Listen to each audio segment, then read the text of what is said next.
সানজিদা ঘুম থেকে উঠে দেখলো তার চুলগুলো নেই। কে যেন তার ঘন লম্বা চুল ঘাড় পর্যন্ত কেটে নিয়ে গেছে। চুলগুলো খুব পছন্দ ছিল সানজিদার। চুলগুলো নিয়ে পুরো অবসেসড ছিল সে। এত যত্ন নিত সে চুলগুলোর। বান্ধবীরা তো বলতোই, চুলের মতো যত্ন যদি পড়ালেখায় দিতি তো এই মরার ইউনিভার্সিটিতে পড়তে আসা লাগতো না। সানজিদার চুলগুলোও ছিল একদম দেখবার মতো। কি ঘন কালো চুল, কোমর পর্যন্ত লম্বা। ও যখন চুল খুলে হাঁটতো পুরো ক্যাম্পাস যেন থম মেরে যেত।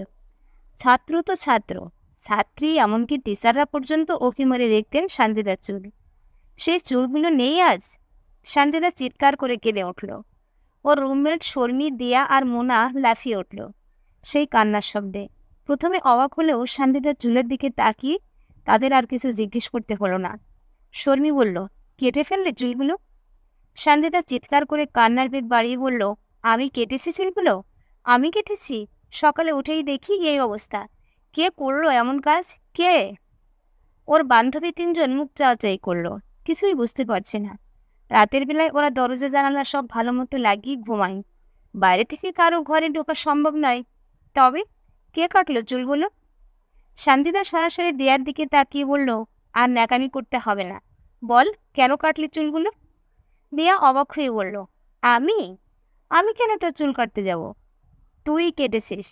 কয়েকদিন আগে ঝগড়ার সময় কি বলেছিলি মনে নাই? আমার চুলগুলো ছিঁড়ে রান্না করে আমাকে খাওয়াবি। ভুলে গেছিস ওই কথা? আরে, ঝগড়ার সময় তো কত কথাই বলে মানুষ। ওসব ধরে একজনকে দোষী করবে তুই, গাধার মতো? সানজিদা হঠাৎ লাফিয়ে উঠে দৌড়ে গেল দিয়ার দিকে। শর্মি আর মোনা যদি ওকে না আটকাতো তবে আজ হয়তো দিয়ার চুলগুলো টান দিয়ে ছিঁড়ে ফেলতো সে। হলের সহকারী প্রভোস্ট তখন হলেই ছিলেন। সানজিদা এবং আরও কয়েকজন তার কাছে গেলেন বিচার নিয়ে। প্রভোস্টই একজন অ্যাসিস্ট্যান্ট প্রফেসর, কম বয়সী, বিয়ে থা করেননি এখনো। সানজিদাকে পছন্দ করেছিলেন তার চুলের জন্য। তাকে বিয়ের প্রস্তাবও দিয়েছিলেন। সানজিদা না করে দিয়েছিল সরাসরি। আজ সানজিদার এই অবস্থা দেখে মনে মনে একচোট হাসলেন তিনি। কি মেয়ে, খুব দেমাক না তোমার চুল নিয়ে? সেই দেমাক তোমার গেল কই? সানজিদা সরাসরি দিয়ার বিরুদ্ধে অভিযোগ দিল, সাথে মেয়েরা সায় দিল। সানজিদা আর দিয়ার সম্পর্কটা যে সবসময় সাপে নেউলে টাইপ সবাই জানে। সহকারী প্রভোস্ট বললেন, দিয়ার কাছে কি তুমি কাটা চুল পেয়েছ? না স্যার। তবে ওর বিরুদ্ধে অভিযোগ দিচ্ছ কেন? ওই স্যার, ওই, ও ছাড়া অমন কাজ কেউ করতে পারে না। ননসেন্স। প্রমাণ ছাড়া একটা মানুষকে এইভাবে অভিযুক্ত করা যায় না। যাও এখন, এসব ছোটোখাটো ব্যাপারে আমাকে বিরক্ত করবা না। কাঁদতে কাঁদতে উপরে উঠে এলো সানজিদা। বাথরুমে ঢুকলো মুখে পানি দিতে। ক্লাসে যেতে হবে। বেসিনের সামনে দাঁড়িয়ে মুখ ধুচ্ছে। হঠাৎ আয়নায় চোখ পড়ল ওর। চুল হারাবার পর এই প্রথম সে নিজেকে দেখছে আয়নায়। এ কাকে দেখছে ও? এটি কি সত্যি ও? ওর মাথার পিছে কুৎসিত দেখতে কি ঝুলছে ওগুলো? চুল? ওর চুল? কখনোই এগুলো ওর চুল হতে পারে না। এত কুৎসিত জঘন্য চুল কিছুতেই ওর হতে পারে না। সানজিদা আর নিজেকে আটকাতে পারল না। চিরকালের অভিমানী মেয়েটা চারতলার বারান্দা থেকে নিজেকে ছুঁড়ে ফেলে দিল শূন্যে। যখন তাকে উদ্ধার করে হাসপাতালে নেওয়া হলো তখন বেশ দেরি হয়ে গেছে। তার জীবন তাকে ফেলে পাড়ি দিয়েছে বহুদূর, অনেক আগেই। তারপর ধীরে ধীরে মেয়েটির কথা ভুলে গেল সবাই। বেশ কয়েক বছর পর এক রাত্রিবেলা শর্মি নিজের ঘরে বসে পরীক্ষার খাতা কাটছিল। স্কুলের বার্ষিক পরীক্ষা শেষ হয়েছে কিছুদিন আগে। রেজাল্ট দিতে হবে তাড়াতাড়ি। ক্লাস 4-এর এই খাতা কটা দেখলেই তার হাতে আর কোনো খাতা থাকে না। শেষ খাতাটা দেখতে দেখতে এই রাত 1টা বেজে গেল। হাই তুলল শর্মি। ঘুমাতে যাবে, সে সময়ই দেখল বান্ডিলের আড়ালে একটা খাতা ওকে দিচ্ছে। ওটা কোথা থেকে আসলো, দেখা হয়নি এখনো? আশ্চর্য। খাতাটা খুলল শর্মি। ঘ্যাস ঘ্যাস করে কলম চালাতে লাগলো।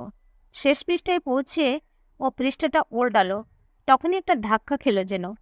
একগাছি চুল পড়ে আছে পৃষ্ঠাটায়। চুলটা ওঠালো শর্মি। দীঘল কালো সুন্দর চুল। এটা এখানে আসলো কিভাবে?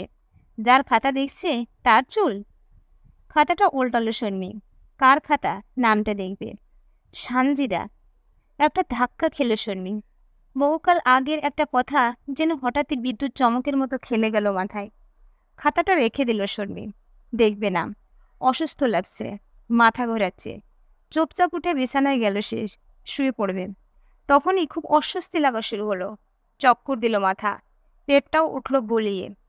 মুখ চেপে বাথরুমে দৌড়ালো সে। মুখ ভরে বমি করলো। মাথাটা ওঠাতেই 4 হাত পা ঠান্ডা হয়ে এলো। বেসিনে এক গাছি চুল পড়ে আছে, তার বমির সাথেই বেরিয়েছে। শর্মির শরীরটা জমে গেল ভয়ে। কি হচ্ছে তার সাথে? এমন হচ্ছে কেন? তার কি কোনো অসুখ করেছে? কোনো রকমে টলতে টলতে বিছানায় গিয়ে শুয়ে পড়ল সে। ঘুমাতে চেষ্টা করলো, কিন্তু ঘুম হলো না ভালো মতো। শুধু মনে হচ্ছিল একরাশ চুল বারবার তার নাকের ওপর পড়ে তার নিঃশ্বাস আটকে দিচ্ছে। পরদিন স্কুলে গেল না শর্মি। সারাদিন বাড়ি থাকলো, রেস্ট নিল। বুঝতে পেরেছে সে এতদিনের কঠোর পরিশ্রমের ভার শরীরটা আর নিতে পারছিল না। তাই ক্লান্ত শরীরের কাজে বিভ্রাট হয়ে অদ্ভুত সব হ্যালুসিনেশন তৈরি হচ্ছে তার সামনে। রাতে বসে বসে টিভি দেখছিল শর্মি, একা ড্রয়িং রুমে। নেটফ্লিক্সে খুব মজার একটা মুভি ছেড়েছে সে। দেখছে আর প্রতি মিনিটে বাদ ভাঙা হাসিতে ফেটে পড়ছে নিজে নিজেই। কাল রাতের ঘটনার স্মৃতি ফোটাও নেই তার মনের মধ্যে। তখনই হঠাৎ ড্রয়িং রুমের দরজায়, যার ওপাশে কেবল অন্ধকার ডাইনিং রুম, সেখান থেকে উকি দিলেও কেউ, দীঘল কালো চুলওয়ালা কেউ। শর্মি চমকালো, ভীষণ চমকালো। এত চমকালো যে চিৎকার করে উঠল, কে কে বলে। কেউ সাড়া দিল না। শর্মি উঠল, ধীরে ধীরে ডাইনিং রুমে গেল। অন্ধকারে হাতড়ে হাতড়ে লাইট জ্বালালো। ডাইনিং রুম আলোয় উদ্ভাসিত হয়ে গেলে ইতিমধ্যে চোখ মেলে খুঁজল চারিদিক। কেউ নেই। সবগুলো ঘর খুঁজল শর্মি, গেস্ট রুম থেকে বেডরুম পর্যন্ত। কাউকে পেল না। মেন দরজাটাও চেক করলো সে, বন্ধ। বাড়ি থেকে কারো ঢোকার উপায় নেই। কি হচ্ছে এসব তার সাথে? শর্মি এসে আবার ড্রয়িং রুমে বসল। টিভির পর্দায় চোখ রাখলো, কিন্তু মন বসল না মুভিতে। বারবার চোখটা চলে যাচ্ছে দরজায়, ডাইনিং রুমের দিকে। যদিও ওখানে আলো জ্বালিয়ে এসেছে শর্মি, তবুও মনে হচ্ছে হঠাৎ আলো নিভে যাবে তার। আর তখনই সেই দীঘল কালো চুলওয়ালাকে আবার দেখবে সে। অনেকক্ষণ কাটলো, অমন কিছুই হলো না। একটু স্বস্তির নিঃশ্বাস ফেলতে যাচ্ছিল শর্মি। সে সময় হঠাৎ ভীষণ জোরে টান পড়ল তার চুলে। এক গাছি চুল ছিঁড়ে আসলো সাথে সাথেই, আর তার মাথা ভরে গেল রক্তে। শর্মি পিছনে তাকালো, কেউ নেই। যে তার চুল টান দিয়েছে উধাও হয়ে গিয়েছে যেন। শর্মি উঠে তুলা চেপে মাথায় রক্ত বন্ধ করলো। এরপর অ্যান্টিসেপটিক লাগালো। তারপর ব্যাগপত্র গুছিয়ে বেরিয়ে পড়লো বাইরে। এ বাসায় সে একা থাকতে পারবে না। এত রাত্রি ব্যাগপত্র গুছিয়ে শর্মি সোজা গিয়ে উঠল দিয়ার বাসায়। দরজা খুলে ওকে দেখে দিয়া অবাক হয়ে বলল, কিরে তুই? আমার খুব বিপদ রে। দিয়া ওকে সরাসরি ওর রুমে নিয়ে গিয়ে বিছানায় বসিয়ে বলল, ধীরে সুস্থে বলতো কি হয়েছে? সানজিদা প্রতিশোধ নিচ্ছে আমার ওপর। কি? সেই রাতে আমরা দুজন মিলে ওর চুল কেটে দিয়েছিলাম না? সানজিদা তার প্রতিশোধ নিতে ফিরে আসছে। দিয়ার মুখটা শুকিয়ে গেল। ফিসফিস করে বলল, কিভাবে বুঝলি? তোকে বোঝাতে পারবো না। ওর চুল দেখছি আমি সব জায়গায়। আমার সাথেও অনেক অদ্ভুত ঘটনা ঘটেছে। তোর সাথেও ঘটছে? মানে? কাল রাতে আমার ঘুম ভেঙে গেছে। ঘুমের মধ্যে নিঃশ্বাস নিতে পারছিলাম না। উঠে দেখি একরাশ চুল আমার নাকের ভিতর ঢুকে আছে। কার চুল জানি না। এরপর উঠে বাথরুমে গেছি। বাথরুমের দরজা লাগানোর পর ওই পাশে খসখস শব্দ। হঠাৎ দেখি বাথরুমের দরজার উপরের ফাঁক দিয়ে অনেকগুলো লম্বা লম্বা চুল নামছে, গাছের লতার মতো। বিশ্বাস কর, এত ভয় জীবনে পাই নাই। চুলগুলো লম্বা হতে হতে আমার দিকে সাপের মতো আসতে থাকে। আমি চিৎকার দেই। এরপর সব চুপচাপ। দেখি কিচ্ছু নেই। তারপর তাড়াতাড়ি বাথরুম থেকে বের হয়ে সব রুমের লাইট জ্বালিয়ে বিছানায় বসে থাকি। সারা রাত ঘুমাই নাই। সকালের দিকে একটু ঘুমের মতো আসছে। সেই সময় বুঝলাম আমার পাশে কেউ বসে আছে। ওর লম্বা চুল এসে লাগছে আমার গালে। চোখ খুলে দেখি কেউ নাই। বিশ্বাস কর, আমি স্পষ্ট বুঝেছি তখন সত্যিই কেউ ছিল আমার পাশে। শর্মি মাথা নিচু করে বলল, এখন কি করব? কেন এই কাজটা করতে গেছিলাম আমরা বলতো? আমার তো রাগ ছিল ওর উপর। তুই কেন ওই কাজ করছিলে তা তো জানি না। প্ল্যানও তো ছিল তোর। ওরা সহ্য হতো না আমার। চুল নিয়ে কি দেমাগ ছিল দেখতি না? আমার সহ্য হইতো না ওর চুল দেখে। আমার চুল কত লম্বা করার ট্রাই করতাম, কিছুতেই কিছু হতো না। আর ও লম্বা চুল নিয়ে ঘুরে বেড়াতো আমার সামনে। এসব কেমনে সহ্য করা যায়? হ, আমরা তো শুধু চুল কাটছিলাম। ও এমনি মারা যাবে কে জানতো। শোন, আজ রাতটা যাক, কাল কোনো এক ভালো হুজুরের সাথে কথা বলতে হবে। ঠিক আছে, চা খাবি? হুম, বস তাহলে। দেয়া রান্নাঘরে গেল। শর্মি ওর চুলের ক্লিপটা খুলে হাতে নিয়ে ভাবতে লাগলো, এখন কি করবে ওরা? ভালো হুজুর পাবে কোথায়? সে রাতের ঘটনাটা হঠাৎ চলে আসলো ওর ভাবনায়। নিঝুম অন্ধকার রাত, ও আর দিয়া আস্তে আস্তে আগাচ্ছে সানজিদার বিছানার দিকে। দিয়ার হাতে কাঁচি, চুল খুলে এক পাশে ঘুমাচ্ছে সানজিদা। ওর চুলগুলো মুঠি করে ধরল সে। দিয়া খুব সাবধানে কাঁচি ধরল মুঠির নিচে। এরপরেই ঘ্যাস, হঠাৎ শর্মির হাত থেকে ক্লিপটা নিচে পড়ে গেল। ওটা তুলতে নামলো শর্মি। বিছানার নিচেই পড়েছে ক্লিপটা। ক্লিপটা খুঁজতে বিছানার চাদর তুলল সে। আর তখনই দেখল দিয়াকে। দিয়া বিছানার নিচে পড়ে আছে, ওর দিকে মুখ করে, চোখ দুটো সম্পূর্ণ খোলা। ওর দিকে তাকিয়ে আছে এক দৃষ্টিতে, মুখে আতঙ্কের ছাপ। ঠোঁট দুটো ফাঁক হয়ে আছে, একরাশ চুল বের হয়ে আছে সেই ফাঁক দিয়ে। চিৎকার করে উঠল শর্মি, উঠে দৌড়ে গেল রান্নাঘরে। গিয়ে দেখল কেউ নেই। তখনই রান্নাঘরের জানালায় চোখ গেল ওর। একটা মেয়ে উল্টো হয়ে ঝুলছে জানালার ওপাশে। মেয়েটা সানজিদা। এক দৃষ্টিতে সে চেয়ে আছে শর্মির দিকে। তার দীঘল কালো লম্বা চুলগুলো জানালা ঘিরে রেখেছে পর্দার মতো। শর্মি আর সহ্য করতে পারল না। রান্নাঘর থেকে বেরিয়ে পরিমরি করে ছুটল দরজার দিকে। এ বাড়ি থেকে বেরোতে হবে তার। হঠাৎ গলায় প্রচণ্ড জোরে টান খেল সে। তার গলা পেছন থেকে পেঁচিয়ে ধরেছে একরাশ চুল, সানজিদার চুল। সানজিদা তখন তার কাছে, খুব কাছে।